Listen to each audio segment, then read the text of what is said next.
दुपारच्या जेवणामध्ये तोंडी लावण्यासाठी मी थोडीशी खारी गवार बनवलेली होती. म्हणजे त्याच्यामध्ये मसाला वगैरे मिरची काहीच जात नाही, फक्त मीठ टाकायचं असतं. तेलामध्ये थोडंसं जिरे मोहरी ॲड करायची, गवार निसून घेतलेली 2 पाण्याने स्वच्छ धुतलेली याच्यामध्ये ॲड करायची आणि एकदम क्रिस्पी होईपर्यंत परतून घ्यायची आणि वरून थोडंसं मीठ ॲड करायचं आणि झाकण ठेवून द्यायचं. माझी आई पण सेम अशीच गवार बनवायची, तिची बघूनच मी ही गवार बनवायला शिकलेली आहे. फक्त फरक एवढा आहे की ती चुलीवरती ही गवार बनवायची आणि मी गॅसवर बनवलेली आहे. चुलीवरची गवार एक नंबर टेस्टी लागते. बाजरीच्या भाकरी बनवून घ्यायची आणि तवा रिकामा झाला की लगेचच ही गवार बनवून टाकायची. त्यावेळेस घरामध्ये अर्धा किलो गवारच्या शेंगांची अशी खारी गवार बनवायची, कारण आम्ही सगळे मिळून 5 जण होतो, 3 जण भावंडे आणि आई वडील.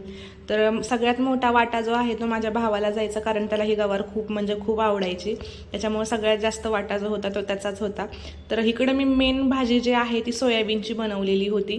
सोयाबीनची ग्रेव्ही भाजी आहे. तर ह्याच्यामध्ये मी लसण, खोबरं, हरभऱ्याची डाळ आणि कांद्याचं मस्त असं परतून खरपूस होईपर्यंत भाजून घेतलेलं वाटण याच्यामध्ये ॲड केलेलं आहे आणि एकदम घट्टसर अशी सोयाबीनची भाजी बनवली.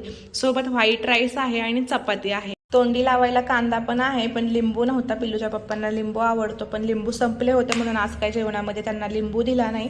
आणि चपाती थोडीशी गरम असतानाच मी डब्यामध्ये भरली होती, त्याच्यामध्ये थोडीशी अशी झाली होती वेगळी सादळल्यासारखी. तिला गरम करून पुन्हा मी ताटामध्ये त्यांना वाढून दिली.